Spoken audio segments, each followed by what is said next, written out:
I've been thinking a lot about life lately. I can't really put my finger on it as to why, but maybe it's because something has been bothering me. I'd like to think I'm a big dreamer, and I blame part of that on my dad. When I was a kid, my father used to make a lot of false promises. He said that we would go do something big and grand, and when it seemed like it was finally going to happen, he would delay it further by saying, sometime next year maybe. I always wanted to believe him, so I held on to his false promises and hoped that they would actually happen. But month after month and year after year, still nothing came of it.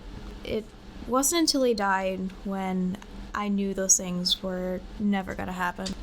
A lot of people try their best to be better than their parents, and of course, I don't think I'm any different.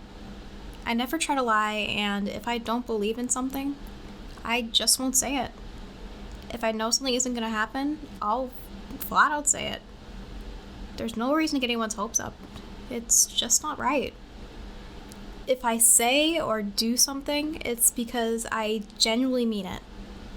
The last time I talked to my father was over the phone about a week before Thanksgiving of 2019.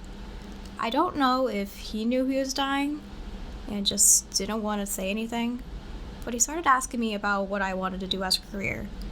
We've had this conversation before, but this one's a bit different from all the other career-based conversations before them. My family comes from a long line of horticulturists, and my father wanted me to be the one to take over the family business. At first, I was, of course, going to, because why wouldn't I? This essentially was the reason why I was born. It was my destiny.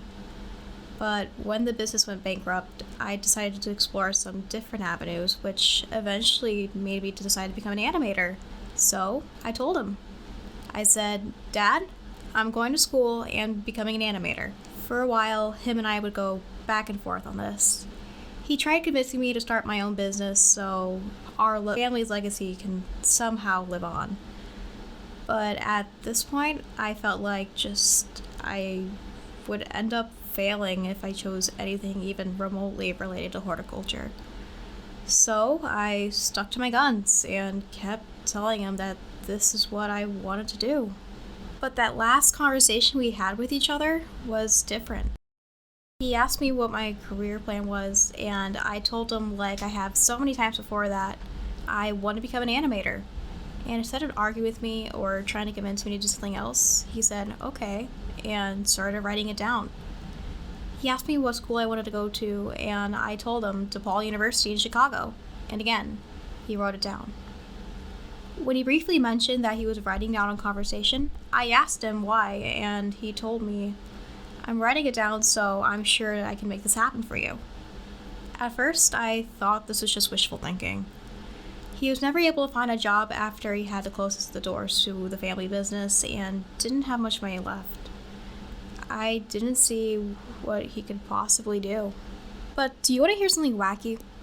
Everything I told him that I wanted to set out to do eventually came true, even when I thought that there was no way that it could possibly happen. I worked really hard to get where I am today. I faced a lot of adversity since my father's passing, but I try my best every day to make something out of the fleeting moments of my mortality. Every day is something. Something good, something bad. I don't know. I haven't been happy, and I haven't been for a while, so maybe my opinion just is a bit biased. But I'd like to think my father has been helping me out, at least through some of this. I don't know if it's just because it's comforting, or whatever point you want to use to disprove me. I don't know. I just can't think that it's just a coincidence. So everything I told him up until his death actually came true. To be honest, I felt kind of relieved when my father died. He was sick for a really long time, and knowing that I didn't have to worry about him anymore was kind of a weight off my shoulders. I wish that he could be here to watch my brother grow up or to send me off to my wedding. But I guess it's just one of those things that was never really meant to happen, I suppose. I'm not really sure how to end this. I kind of want to say something like, "Thanks, Dad," or something like, "Everything will be okay." But this isn't supposed to be some sort of inspirational story. It's just an excerpt from the human experience. It's a part of life. Or at least it was a part of my life. Death is another stage of life. That's it.